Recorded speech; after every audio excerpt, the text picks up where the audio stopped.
ٹھیک ہے، بہت شکریہ اللہ وسایا، آپ ہمیں لاہور سے اپڈیٹ کر رہے تھے۔ ناظرین، اب آگے بڑھتے ہوئے آپ کو بتائیں کہ چونیا کے نواحی شہر کوٹ رادھا کشن میں جہاں پر ایس ایچ او ملک کفایت کی بڑی کارروائی، نوید عرف عادل ڈکیٹ گینگ کو گرفتار کر لیا گیا ہے۔ مزید بات کرتے ہیں اپنے نمائندے عرفان اشرف سے۔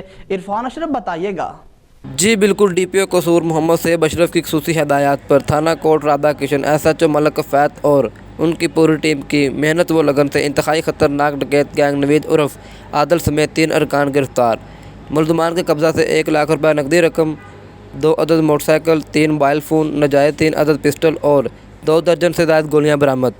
ایس ایچ او ملک کفایت نے سینئر صحافی محمد اشرف مولا سے بات چیت کرتے ہوئے بتایا، ملزمان موٹر سائیکل پر سوار ہو کر روڈ رابری اور لنک راستوں پر وارداتیں کرتے تھے۔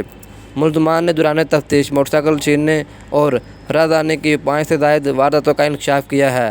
ڈی پی او قصور محمد سیب اشرف نے اچھی کارکردگی پر تھانہ Kot Radha Kishan S H O Malik Kifayat کے لیے نقد انعام اور تعریفی سرٹیفکیٹ کا اعلان کر دیا۔ جی بہت شکریہ عرفان اشرف، تفصیلات سے آگاہ کرنے کے لیے۔ اب تک کے لیے اتنا ہی، مزید خبروں کے لیے دیکھتے رہیے ایس ایم نیوز۔